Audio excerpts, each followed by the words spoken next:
আসসালামু আলাইকুম guys, welcome back. তো কেমন আছো তোমরা? তো বেশি কথা না কয়ে শুরু করা যাক। এই সপ্তাহে আমাদের বিয়ে হবে। আমাদের যত আত্মীয় স্বজনরা আছে দাওয়াত দিয়ে দাও। আঙ্কেল রিয়ার দিকে তাকিয়ে হাসছে। ওকে, আমার মেয়ে যেরকম বলে। বাবা আমরা যাচ্ছি এখন। রিয়া আমাকে নিয়ে চলে আসতে লাগলো। এমন সময় আঙ্কেল আবার ডাক দিল। কাল রাতে ফোন দিয়েছিলে, আর কি বলবে বলেছিলে? একটু আগে যেটার কথা হয়েছিল ওটার জন্য। আমার মেয়ে বলেছে তাই রাজি হলাম, তুমি বললে কিন্তু রাজি হতাম না। কি তুমি আমাদের বিয়ের কথা বলতে আসছিলে? হুম। হয়েছে, চলো ভিতর ডিম। আমি ভিতর মতো কি কাজ করছি? হ্যাঁ, কিছু না, আসো। এরপর ওর পিছনে পিছনে হাঁটতে লাগলাম। আজ আমাদের বিয়ে হয়ে গেছে। রিয়া বাসর ঘরে বসে আছে। রিয়াকে নিয়ে আসার সময় সে কি কান্না! আল্লাহ, সারাটা পথ কান্না করেছে। আমি ছাদে কিছুক্ষণ হেঁটে আস্তে আস্তে রুমের দিকে যেতে লাগলাম। অবশ্য এতক্ষণ অনেক ভাবিরা এসে ডেকে গেছে। আমি ভয়ে ভয়ে রুমে ঢুকলাম। রিয়া খাট থেকে নেমে এসে আমার পা ছুঁয়ে সালাম করতে যাবে অমনি, আরে আরে কি করছো? তোমার জায়গা আমার বুকে নয়, বিছানায়। চলো বাসর করে ফেলি। রিয়া বোকা হয়ে গেল, রাগী চোখে আমার দিকে তাকিয়ে আছে। কি হলো বউ?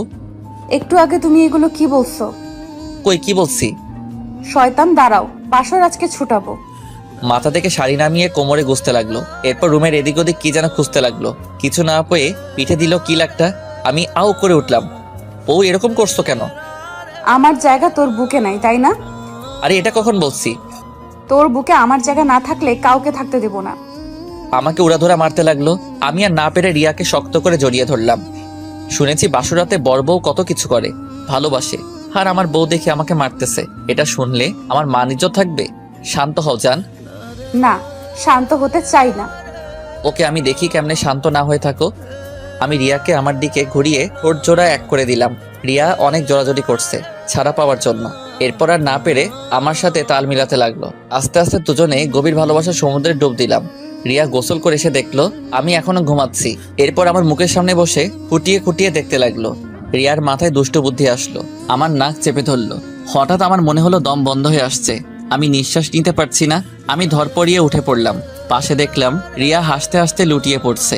আমি রিয়ার হাসি দেখে বুঝলাম ওটা ওরই কাজ। আমি রিয়াকে টেনে আমার কাছে নিয়ে আসলাম। এরপর জড়িয়ে ধরলাম।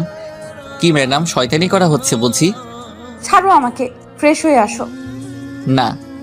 আমি রিয়ার দিকে দেখলাম, ওর ঠোঁটগুলো কাঁপতেছে। আমি টুপ করে একটা কিস দিলাম। রিয়া নিজেকে ছাড়িয়ে নিয়ে আয়নার সামনে গিয়ে বসলো, মাথা শুকাচ্ছে। আমি ওয়াশরুমে গিয়ে গোসল করে টাওয়েল পরে বের হলাম। রিয়াকে দেখলাম আয়নার সামনে বসে বসে মুচকি মুচকি হাসছে। আমি গিয়ে পিছন থেকে জড়িয়ে ধরলাম। ওর চুলে নাক ডুবিয়ে দিলাম, গায়ে মাথা দিয়ে আছি। আগে কাপড় পাল্টাও, যাও। না। যেতে বলছি, যাও। না। রিয়া আমার দিকে ঘুরে কান টেনে ধরলো। এরপর কাপড় চোপড় নিয়ে আমাকে আবার ওয়াশরুমে ঢুকিয়ে দিল। কাপড় পরে বের হলাম। রিয়া শাড়ি পরছে, ওর কোমরের তিলটা দেখা যাচ্ছে। আমি আস্তে আস্তে ওর দিকে এগোতে লাগলাম। ওর সামনে গিয়ে দেখি ওর হাতে একটা কাঁচি। আমি ওর দিকে তাকালাম। সব সময় ফাইজলামি, কাছে আসলে একদম কেটে দিব। আমি যখন বলবো আসবে, এর আগে না।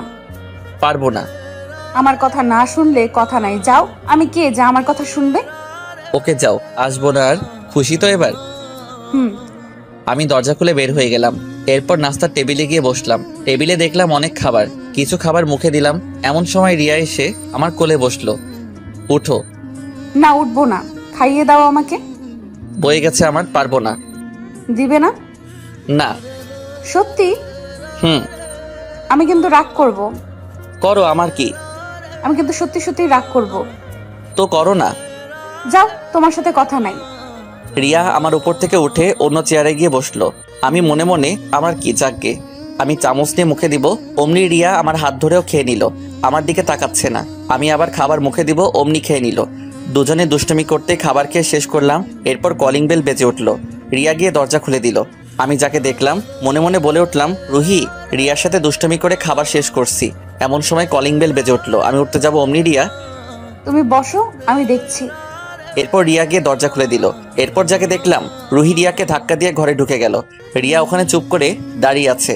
হয়তো ভাবতে পারছিল না এমন কিছু হবে। আর এই মেয়েটাই বা কে? এই মেয়ে, আপনি কে? আমাদের বাড়িতে ঢুকেছেন আবার আমাকে ধাক্কা দিয়ে? রুহি চুপ করে সোফার উপর বসে আছে, কোনো কথা বলছে না। কি হলো বলেন, আপনি কে? রিয়া এদিকে আসো। রিয়া চুপটি করে এসে দুই হাত দিয়ে জড়িয়ে ধরে আমার পাশে বসলো। এটা দেখে রুহি চোখ বড় বড় করে আমার দিকে তাকিয়ে আছে।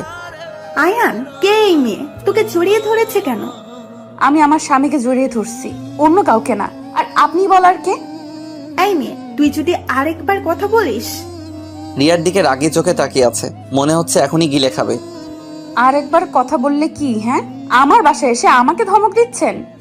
আমি বোকাশোকা হয়ে দুই পেতনির ঝগড়া দেখতেছি। ওই তুই চুপ নাকি? চুপ করবো কেন?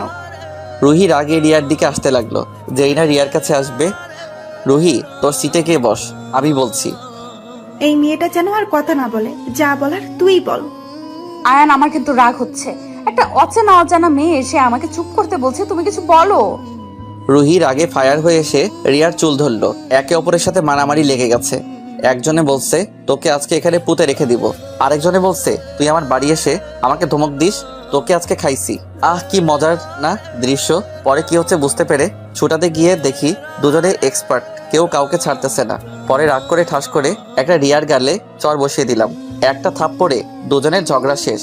রুহি হেসে হেসে সোফাতে গিয়ে বসলো, আর রিয়া আমার দিকে অবাক হয়ে তাকিয়ে আছে। আর ওর চোখ দিয়ে টুপটুপ করে পানি বের হচ্ছে, ওর হাত পা গুলো কাঁপছে, চোখ দুটো লাল হয়ে গেছে।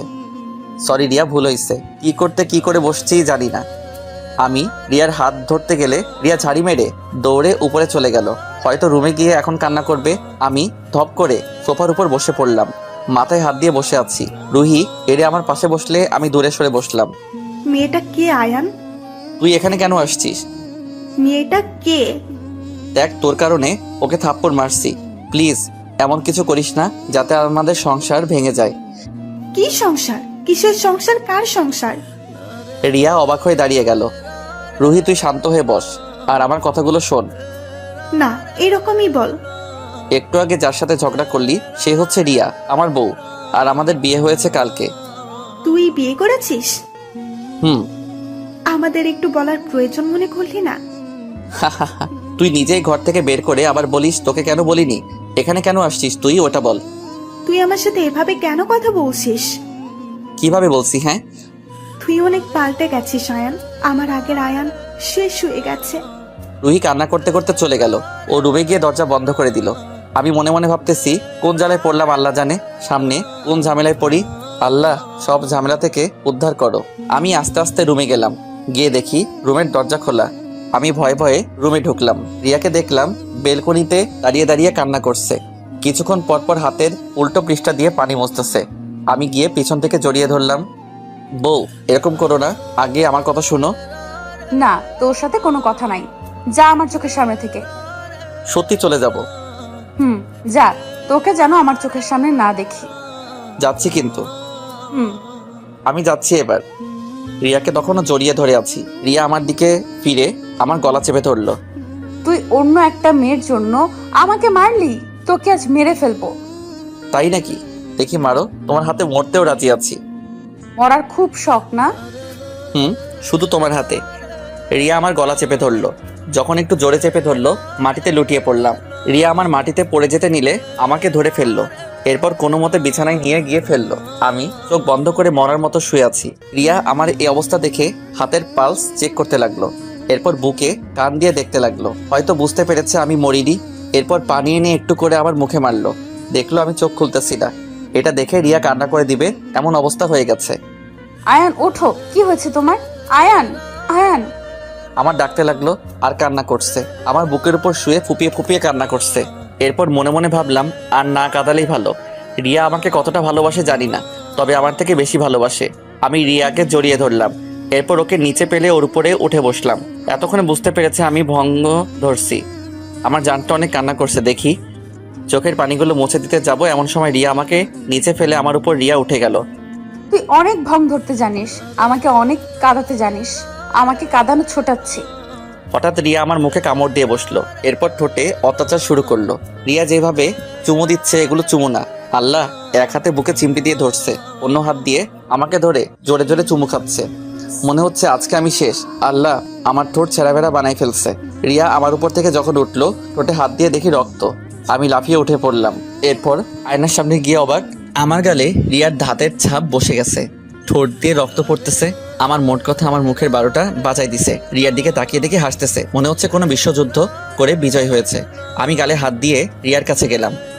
ওলে আমার বাবুলে, দেখি আমার জানের কি হয়েছে। আমার হাতটা গাল থেকে সরিয়ে দেখলো ওর দাঁতের ছাপ বসে গেছে। ব্যথা হচ্ছে? না, অনেক মজা লাগতেছে। রাগ করছো নাকি? না, খুশি হইছি। রিয়া আমাকে টেনে ওর পাশে বসালো। দাঁড়াও, ভালো করে দিচ্ছি। এটা বলে টুপ করে আরেকটা চুমু দিল গালে। গালে হাত দিয়ে দেখতে লাগলো আর হাসছে। ভালো করে হাসো, এখন বাইরে গেলে সবাই হাসবে। যার ইচ্ছে সে হাসুক, তাতে তোমার কি? আচ্ছা সরো, রেডি করে দাও, অফিসে যাব। অন্য গালে আরেকটা দিব কামড়। না, তাহলে চুপ করে বসে থাকবে। অফিসে না গিয়ে করব কি? চলো আবার শুরু করি। আমার দিকে দুষ্টমি মার্কা চোখ দিয়ে তাকিয়ে আছে। না, এখন কোনো দুষ্টমি চলবে না, চলো ছাদে যাই। আরে ওখানে তো অনেক রোদ। ও, তাহলে চলো ঘুমাই, আসো। আবার ঘুমাবে? হুম। তুমি ঘুমাও, আমি তোমার জন্য দুপুরের লাঞ্চ তৈরি করব। তোমার কোনো কাজ করতে হবে না, তুমি শুধু আমার কাজ করবে, বুঝলে? আমি রিয়াকে নিয়ে কম্বলের ভিতর ঢুকে ওকে জড়িয়ে ধরে শুয়ে পড়লাম। কতক্ষণ ঘুমাইছি জানি না, তবে পাশে হাত দিয়ে দেখি রিয়া নেই। আমি উঠে পড়লাম। এরপর রুম থেকে বের হয়ে কিচেনে গিয়ে দেখি কোমরে শাড়ি গুজে কাজ করছে। আমি ওখানে যেতে কাজের মেয়েটিকে ইশারা করলাম চলে যেতে। আমি পেছন থেকে রিয়াকে জড়িয়ে ধরলাম। এই এই কি করছো, দেখছো না পাশে মানুষ আছে? ছাড়ো বলছি। থাকলে থাকুক, তাতে আমার কি? ছাড়ো বলছি। না। হাতে দেখো খুন্তি, একটা দেই। আরে না, তোমার একটা মাত্র লক্ষ্মী জামাই, তাকে মারবে? রিয়া পিছনে ঘুরে দেখলো মেয়েটা নেই, স্বস্তির নিঃশ্বাস ফেললো। দেখলে দেখুক, সমস্যা কি? হাতে কি দেখছো? যাও গিয়ে গোসল করে আসো, আমি খাবার রেডি করছি। এরপর গোসল করে এসে টেবিলে বসলাম। এরপর কাজের মেয়েটাকে দিয়ে রুহিকে ডাকতে পাঠালাম। রুহি এসে খাবার টেবিলে বসলো। দেখলাম চোখ দুটো লাল টকটকে হয়ে গেছে, কিছুটা ফুলেও গেছে। আমার দিকে দেখো। হুম। খাবার খেয়ে নাও আগে। হুম। আচ্ছা দাঁড়াও, আমি খাইয়ে দেই, আর তুমি আমাকে খাইয়ে দাও। রিয়াকে আমার মুখের সামনে খাবার ধরতে রুহি যেটা করলো, রিয়া আর আমি অবাক হয়ে গেলাম। রিয়া আমার মুখের সামনে খাবার ধরতে রুহি রিয়ার দিকে বড় বড় চোখ করে তাকিয়ে আছে। রিয়া পাত্তা না দিয়ে আমাকে খাইয়ে দিল। এটা দেখে রুহি ওর প্লেট মাটিতে আছাড় মারল। আমি আর রিয়া হতভম্ব হয়ে ওর দিকে তাকিয়ে আছি। কি হয়েছে রুহি, আর এরকম করছিস কেন? এই মেয়ে তোকে খাইয়ে দিচ্ছে কেন? মানে কি বলতে চাইছিস? এই মেয়ে রিয়া নাকি টিয়া, ও তোকে খাইয়ে দিচ্ছে কেন? বোন, তুই শান্ত হয়ে বস। আমি তোর কোন কালার বোন লাগি? হ্যাঁ, এসব বলে লাভ নাই, তুই বস। না শান্ত হতে পারতেছি না। রুহি, রাগ তুলিস না, যেটা বলছি সেটা কর। রুহি রাগে অন্যদিকে তাকিয়ে আছে। রুহিকে ধরে আমার দিকে করলাম। রুহি এরপরও অন্যদিকে ঘুরে যাচ্ছে। উঠে চলে যেতেই ঠাস করে একটা লাগাই দিলাম। চুপ করে, কি বলি শুনবি, না হলে আমার থেকে খারাপ কেউ হবে না। হুম আমি যখন তোদের বাড়ি গিয়েছিলাম মনে আছে? হুম। কেন গিয়েছিলাম জানিস? না, আমাকে ক্ষমা করে দে আয়ান। আমি তোদের এখানে এসে অনেক বড় ভুল করছি, চলে যাচ্ছি আমি। এটা বলে রুহি দৌড়ে বাহিরে চলে যাচ্ছে। আমাদের বাড়িটা শহর এলাকায়, তাই যা হওয়ার হলো। রুহি দৌড়ে রোডের মাঝখানে চলে গেল। ওর পিছু পিছু আমি আর রিয়াও দৌড় দিলাম, কিন্তু রক্ষা করতে পারলাম না। সামনে একটা বাস আসছিল। রুহি, এটা করিস না প্লিজ।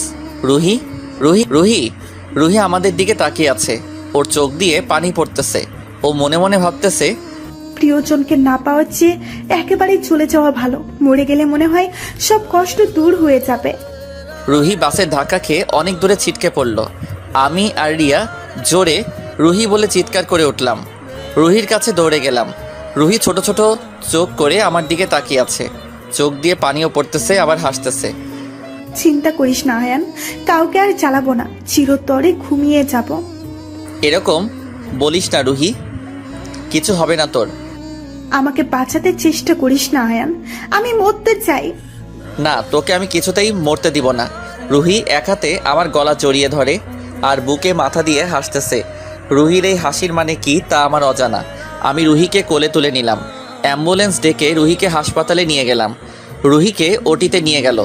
আমি ফুপিকে কল দিয়ে বলে দিলাম, এখন অনেকের মনে হয়তো প্রশ্ন, রুহির তো বিয়ে হওয়ার কথা, এখানেই বা আসলো কেন? ফ্ল্যাশব্যাক, রুহির আর শুভর বিয়ের দিন।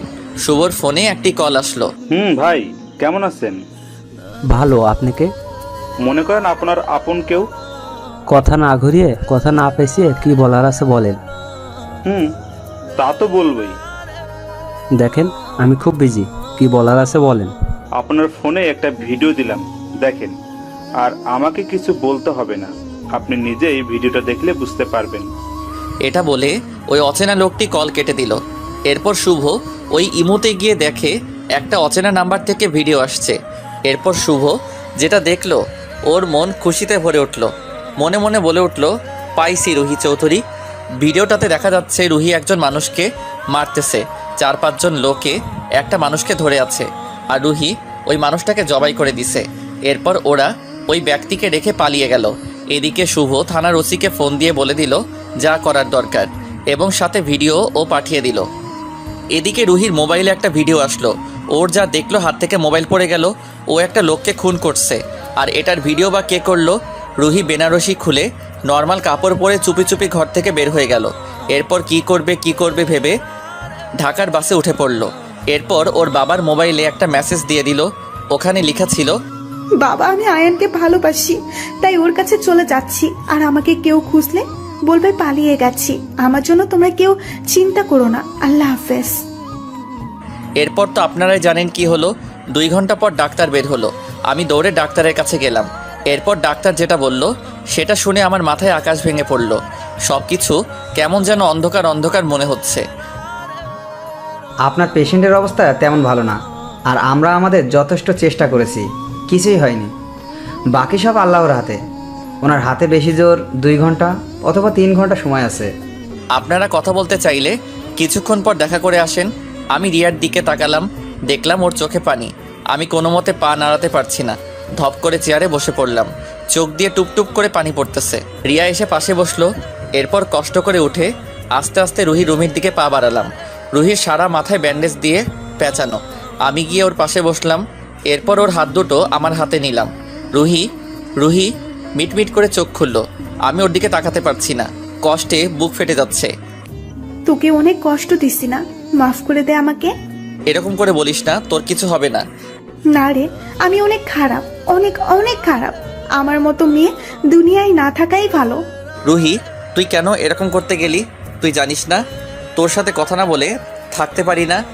তুই অন্য কারো হয়ে গেছিস, আমি কি করে তা মানবো বল? তার থেকে না থাকাই ভালো।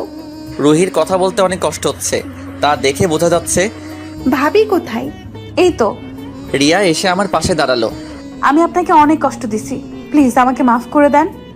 আমার কপালে লেখা ছিল না, এতে আপনার কোনো দোষ নেই, সব দোষ আমার। আপনি কেন গাড়ির কাছে গিয়েছিলেন? আয়ান একটু এদিকে আয় প্লিজ, আমাকে একটু তোর বুকে নে না প্লিজ। আমাকে একটু বললে হতো। আমি রুহির মাথা আমার বুকের সাথে নিলাম, সাথে ওর কপালে একটা চুমু দিলাম। রুহি আমার দিকে তাকিয়ে আছে আর কান্না করতেছে। পাগলি, কান্না করছিস কেন? না, সুখে কান্না করছি। ভাবি আপনার হাতটা একটু এদিকে দেন। রুহি আমার হাত আর রিয়ার হাত এক করে দিয়ে, আমার কপালে ছিল না ভাবি, জানেন ছোট থেকে ওকে ভালোবাসতাম, কিন্তু সঠিক সময়ে বলতে পারিনি। আর যাই হোক, ওকে কখনো কষ্ট দিয়েন না। আর আয়ান ভাবিকেও কখনো কষ্ট দিবি না, বুঝছিস? হুম। গ গ গ আয়ান। ডাক্তার ডাক্তার একটু এদিকে আসেন, দেখেন রুহির কি হয়েছে। আমি চিৎকার করতে করতে রুহি আস্তে আস্তে নরম হয়ে আসলো। এরপর হাত ছেড়ে দিল। আমি ওকে জড়িয়ে ধরে কান্না করতে লাগলাম। এরপর ফুপি আর আঙ্কেল এসে রুহিকে নিয়ে গেল। ওকে দাফন করার পর বাড়ি চলে আসলাম। 2 বছর পর আমাদের একটা ছেলে হয়েছে, নাম আদ্রিয়ান। আমার ছেলেটা কি করে? বাবা এখনো ঠিকমতো কথা বলতে পারে না, শুধু মা বাবা এই দুটো জানে। হামাগুড়ি দিয়ে আমার কাছে আসলো। এরপর আমার উপর উঠলো। আমরা বাবা ছেলে দুষ্টমি করছি, এমন সময় রিয়া আসলো। রিয়া ঘেমে একাকার, শাড়ির কোমরে গুজানো। যাও বাচ্চাটাকে গোসল করিয়ে আনো। কি আমি? তুমি ছাড়া কে তাহলে? আজকে শুক্রবার, একদিন ছুটি, এখানেও কাজ করতে হবে। যাও তাড়াতাড়ি। আচ্ছা। এরপর আমার কলিজার টুকরো বাবা ছেলে গোসলে ঢুকলাম। শালার এই পিচ্ছি পানি পাইলে হইছে, পানি নিয়ে খেলা করতেছে। এরপর ওকে নিয়ে বের হলাম। দুপুরে খাওয়া দাওয়া করে ঘুমিয়ে গেলাম। ঘুরতে ফিরতে সময় চলে গেল। রাতে খাবার খেয়ে বিছানায় ঘুমাতে গেলাম। আদ্রিয়ান মাঝখানে, রিয়া অন্য পাশে। আমি গিয়ে রিয়ার পাশে শুতে যাব, অমনি মায়ের একটাও নিচে পড়বে না, ওদিকে যাও। এরকম করতেছো কেন জান? ফাজলামি করো, যেটা বলছি ওটা করো। জি ম্যাম। আমাদের ঝগড়া দেখে আমার বাচ্চা ছেলেটাও হাসতেছে। দূর শালার, অন্যদিকে ফিরে শুয়ে আছি, কিছু বলতেও পারি না। আবার রাগ করলে নিজেকে ভাঙাতে হবে, একটাই সমস্যা, প্রেম করে বিয়ে করলেই হয়েছে। শালার বউয়ের কথা শুনতে শুনতে কান ঝালাপালা হয়ে গেছে। রিয়া আর আদ্রিয়ান দুজনে হাসতেছে, আমি কানে আঙুল ঢুকিয়ে ঘুমিয়ে গেলাম।